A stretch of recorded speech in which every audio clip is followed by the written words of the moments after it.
ઠગાઈના કેસમાં ભાજપ નેતા દિલીપસિંહ ગોયલની ધરપકડ, ભાજપ નેતા પરાક્રમસિંહ સહિત 2 લોકોને ચૂનો લગાવવાનો આરોપ। દુબઈથી ભારત પરત આવતા અમદાવાદ એરપોર્ટથી તેમની ધરપકડ કરાઈ।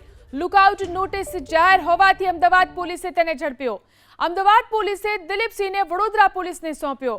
હવે જમીન કૌભાંડમાં કેટલા લોકો સામેલ છે તેનો ખુલાસો થશે। તો 1 કરોડ ની ઠગાઈના કેસમાં આ ધરપકડ કરવામાં આવી છે। ભાજપ નેતા દિલીપસિંહ ગોયલની ધરપકડ કરાઈ। ભાજપ નેતા પરાક્રમસિંહ સહિત 2 લોકોને ચૂનો લગાવવાનો આરોપ તેમની ઉપર છે। દુબઈથી ભારત પરત આવતી વખતે અમદાવાદ એરપોર્ટથી ધરપકડ કરવામાં આવી। 1 કરોડની ઠગાઈના કેસમાં ભાજપ નેતા દિલીપસિંહ ગોયલની ધરપકડ, ભાજપ નેતા પરાક્રમસિંહ સહિત 2 લોકોને ચૂનો લગાવવાનો આરોપ। દુબઈથી ભારત પરત આવતા અમદાવાદ એરપોર્ટથી તેમની ધરપકડ કરાઈ। લુકઆઉટ નોટિસ જાહેર હોવાથી અમદાવાદ પોલીસે તેને ઝડપ્યો।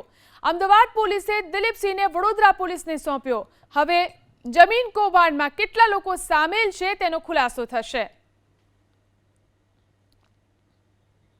તો 1 કરોડ ની ઠગાઈના કેસમાં આ ધરપકડ કરવામાં આવી છે। ભાજપ નેતા દિલીપસિંહ ગોયલની ધરપકડ કરાઈ। ભાજપ નેતા પરાક્રમસિંહ સહિત 2 લોકોને ચૂનો લગાવવાનો આરોપ તેમની ઉપર છે। દુબઈથી ભારત પરત આવતી વખતે અમદાવાદ એરપોર્ટથી ધરપકડ કરવામાં આવી।